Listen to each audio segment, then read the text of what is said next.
start off just real quick. I know this is not really something you need to write down. I just want to review this, just so that way we can say we did and we have an idea. The concept of real numbers. Again, once you guys are done, I do want you guys to focus on this now. We are going to take some notes. Real numbers. It's the number system that we typically use. All right. There's also the non-real numbers. So, but we aren't going to talk much about that. The real numbers, we have rational numbers. Okay.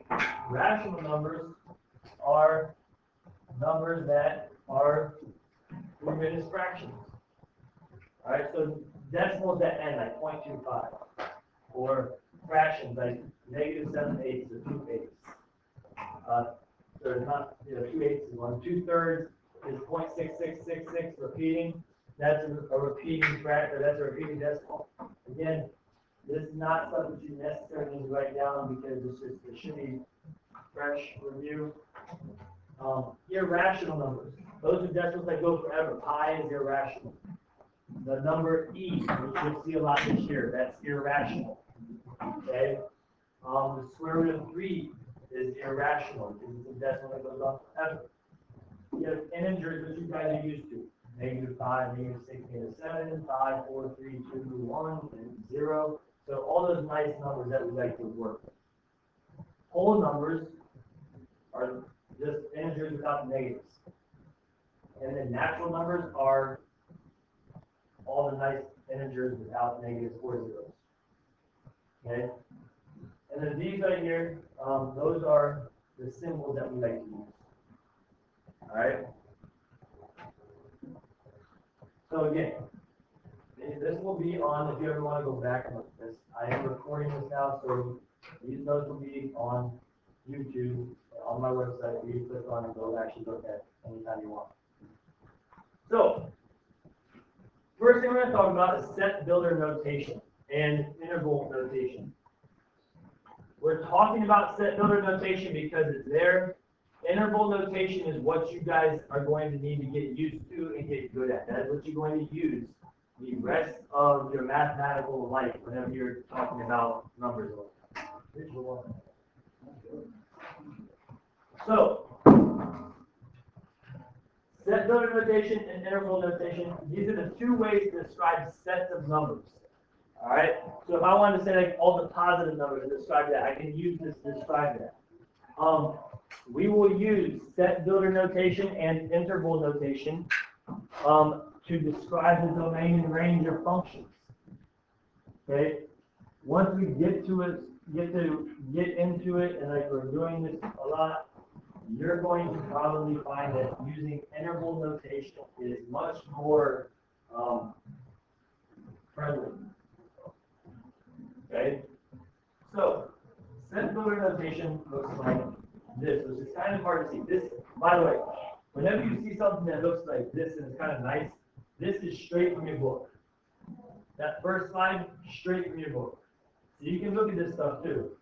So this right here says the set of numbers x such that x has the given properties. So this says the set of numbers x such that x is between -3 and 16 inclusive, and x is a member of the integers. Okay? So what this is describing, first of all, it's describing the variable that you're working with. X is the variable that we usually work with, so this can probably be something that deals with domain. This describes what x can be. X can only be, in this case, between -3 and 16. And it includes -3 and 16. That's less than or equal to or sign B. And then this just tells you what types of numbers are we dealing with. Are we dealing with rational numbers, just integers, all real numbers is what we'll deal with a lot in this class. So this describes the set that it's in. So what we want to do is, I have a couple examples up here. that we're going to describe the following sets of numbers using set builder notation. And again, we're going over this. You guys will probably get to the point where you're not necessarily using set builder notation unless I ask you to. Right? If it takes longer, it's not as pretty. All right, so for now, we're going to assume that we're always working with X on these examples.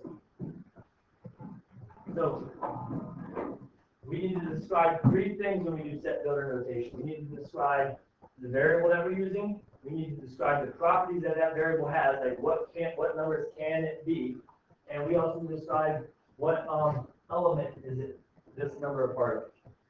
All right. So here's numbers 8, 9, 10, 11, dot, dot, dot. So it's 8, 9, 10, 11, 12, 13, 14, 15, so forth. Okay? This set is any of those nice, what we call in natural numbers that are bigger than 8, and including 8. All right?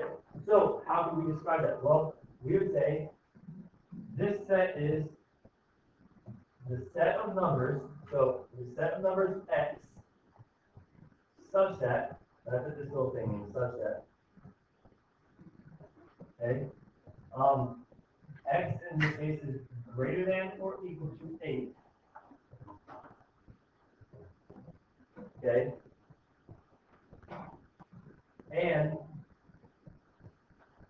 X is an element of, we would say, natural numbers. That's a fancy N right there. All right.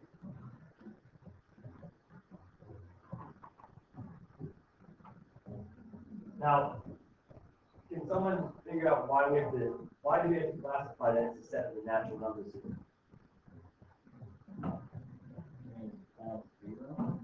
Okay, so it's numbers that don't include 0, but what, like, so if I didn't put this, I just put X is greater than 8 and didn't put this, that could mean that X could be like 8.1 or 8.2. Is 8.1 in this set? No. It's nice numbers that are the natural numbers. Does that make sense? So you could have also put integers. X is a member of the integers because you're also describing it. You're saying, okay, X has to be greater than 8. Greater than or equal to 8. Okay?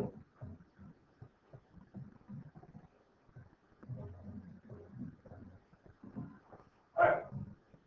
So now we have this one that says X is less than 7. Okay? So what types of numbers are less than 7? Okay, so well, give me some numbers that are less than 7. 6, what else?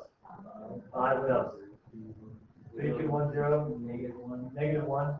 What about 2.5? What about pi? Is pi less than 7? Yeah, it's like 3.14 something, that's less than 7. What about negative pi? Yeah, that's negative 3.14 something. So there's a bunch, so we call those numbers, if you go back and look,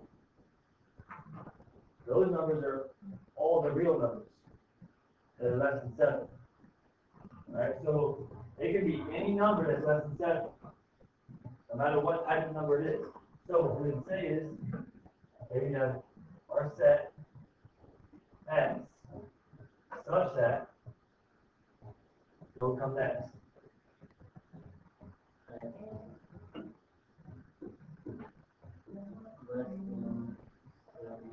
Less than 7. Does it say less than or equal to? Just says less than. So less than 7. And X is a member of, or an element of, and as we say, all real, or not all real numbers, which you just like fancy are. Okay? Because we just say it could be like negative pi or 3 or 2 or negative 5 or square root of 3. So it can be anything. Alright? So,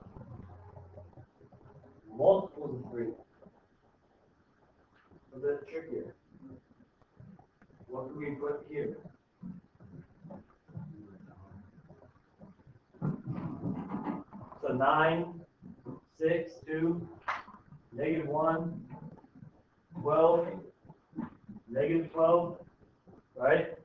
Multiples of 3.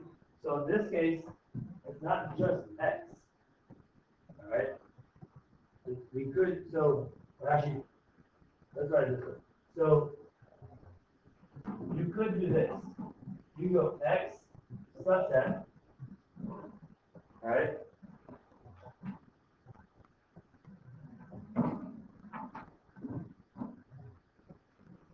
X is a multiple of 3.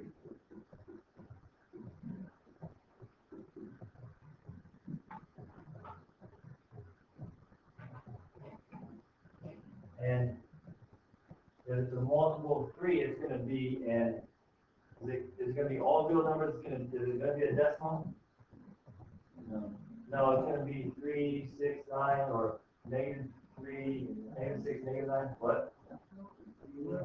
Those numbers are rational, but not irrational. It is numbers that are integers. -5, -0.3, 17, 8. Those numbers are integers. That's easy.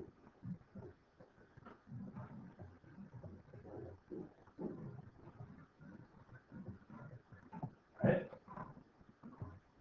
You have some problem in your homework where it's asking you to do that.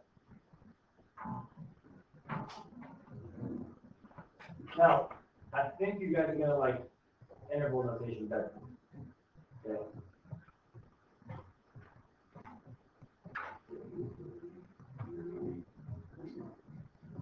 That's really weird because no one actually uses this. Like in college math, I never used set Miller notation. Interval notation you may have seen, may have not seen. Okay, so this table right here is probably something that you want to write down in your notes later. This is in your book. All right, I'll tell you what page it is. What page it is. You can go write this table down in your notes later. That's in your book. All right. So, and what it does is it tells you when you're going to use brackets versus when you're going to use parentheses. Okay. And that is going to be on that table. To look at it in your book is on page 5. Page 5. Okay. So, what we do here is we want to write each of these numbers in interval notation. So, in this problem it says, okay, x can be between, it can be equal to or between -8 and 16. Alright? It could equal -8, or it could be bigger than -8, and it could be equal to 16 or less than 16. So what you do, okay, is you look on this table. Okay, so since I have two sides, I see A is less than or equal to X, which is less than or equal to B, right there. This looks like that, it's not the C. So it's going to be brackets. All right, brackets are like square parentheses. Look like this. That's a bracket. -8, 16, and you have another bracket. Okay, you put brackets. All right, so this might be something you want to write down.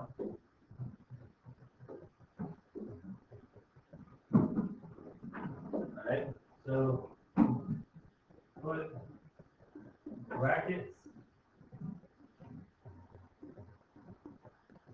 when you have greater than or equal to or less than or equal to. Alright, so brackets are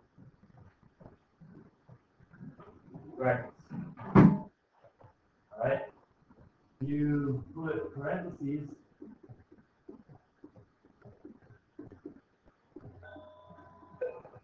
when you have greater than or less than. There's no equal sign. Oh. Yep. Yeah. Yeah.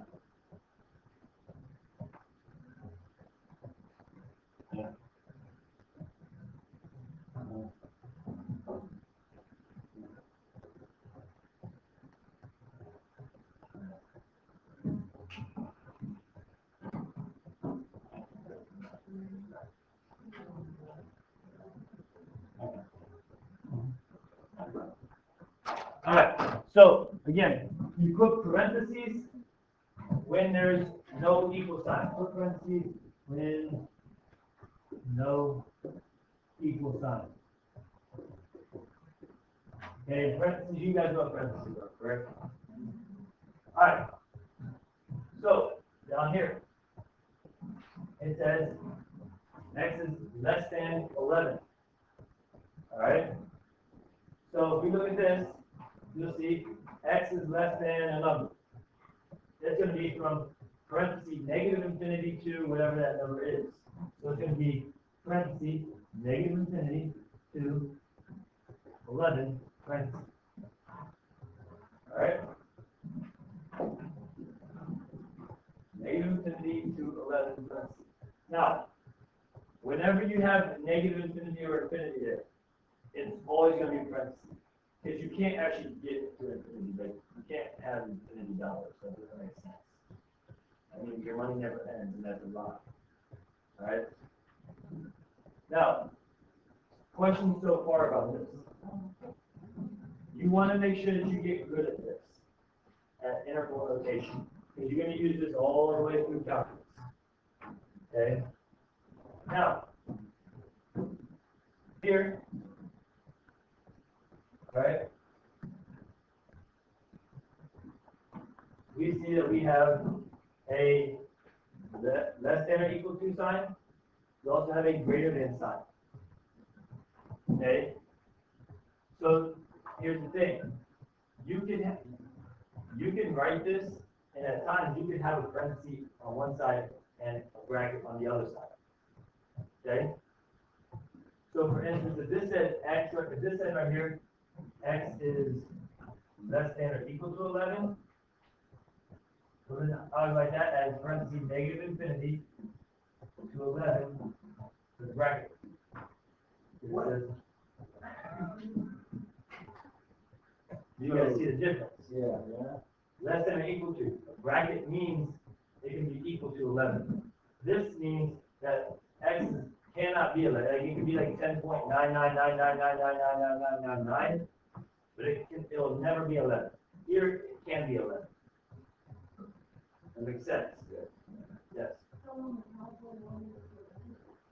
I put two brackets because it said less than or equal to, so I put a bracket.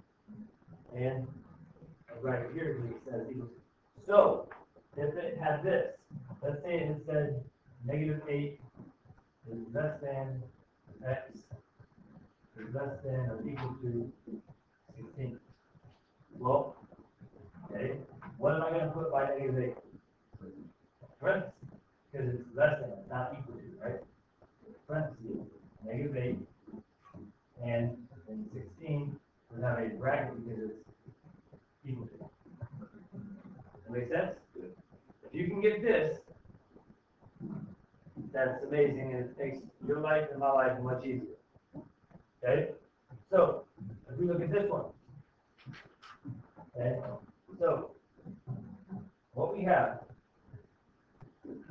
this says x is less than or equal to negative 16. All right, so if we just draw a number line, let's make this sometimes easy to visualize it with a number line. Here's negative 16. All right, and we're going to color it in a little bit. So all the numbers less than or equal to negative 16 are down there. I'm going to put a dot right there because dot means it's part of it. Right? So that's all numbers less than or equal to negative 16. Now, also telling me that I have all the x's greater than 5. So I have 5 not equal to 5. So I have all these numbers over here, though, that are part of this. Okay? So, there's a nice little symbol. See how it says this or this? Okay.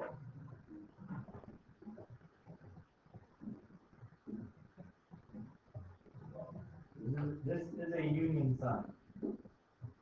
Okay? It means order. You want to make sure you write that down. You're going to use that symbol a lot. Okay? So what that means is that symbol allows me to say that X can be these numbers, or it can't be any of these. Okay, it's not in between here. So it's these, or it's over here. So what I'm going to do is this.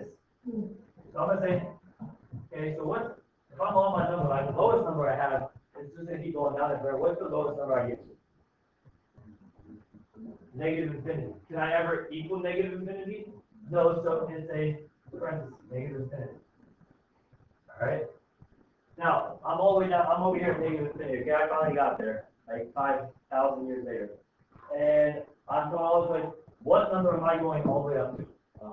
No. I'm going up to negative 16. And it's also, I can equal negative 16. So, I have negative 16. Bracket. Okay? Or, so union, can that be negative, can that be 0? No. Can that be 1? No, can that be 5? No, I can't. It says greater than, not equal to. So it says, no, because that can be 5.1, right? Or 5.0001. So what I do is I put parentheses, 5. Because, okay, I can get really close to 5. I can't actually be 5. So I put a parenthesis that says, okay, I'm 5. I'm not really 5. Alright? So then that goes up to, this is going up forever. So what number is all the way out there? That's the number that I can't get to. Infinity. So I can get to 100. 5 to infinity. And notice I put parentheses about around both because this is greater than, not greater than or equal to, and I can't equal infinity. Alright? Now, if that just says less than and that's saying greater than or equal to, I would change this to parentheses. That's your parentheses, that's your bracket. If they both said that says less than or equal to and greater than or equal to, change that to a bracket. I can have as many unions as I want. I can say, I can put, like, let's say that only wants, like, I can have all this, I can go negative infinity, 16, negative 16, union, 5 to infinity, or 5 to, like, let's say 20, union, 39, well, let's actually put a bracket 39, all the way to, I can do that if I want. If that was actually what described my values I can have for X. You guys won't usually see like more than 2 units. You guys will see some stuff when we deal with rational functions that have more than 1 union, but not too often. Questions about that? If you can understand this stuff, that's very good, and it makes your life much easier. Okay? So, we're going to stop there. Alright, but with notes. I need to modify your homework because if you look at you guys all have that paper that tells you your homework. I hope so, because if you have that, what you need to do is you need to go on there, and I need to actually come look at that and see what I assigned you. I'm actually cut it up. You guys are going to do. I need a shorter assignment.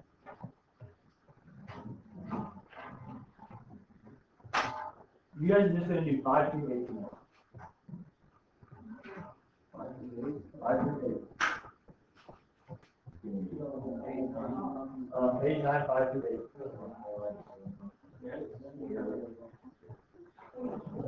Page 9, 5 through 8.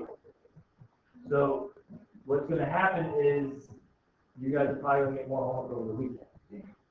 But the class ends in about 2 minutes. I don't want to start something new where you guys get it. All right, so page Page 9, 5-8 is what you're doing for homework tonight. Okay. One other thing, let's say I want to show you guys one example of this real quick. Let's say, focus up here real quick. Let's say you have this, and I said use set interval notation, or set builder notation, the stuff we were talking about first. All you would do here is you would put set x, my variable, such that you would literally, all you do is just write that. Alright? So you go, x is greater than or equal to, oh, not greater than. X is less than or equal to -16, or x is greater than 5, and x is a number of all real numbers. Alright? So that's all you do. You just write that there. That make sense? Got it? Alright, hold on one second.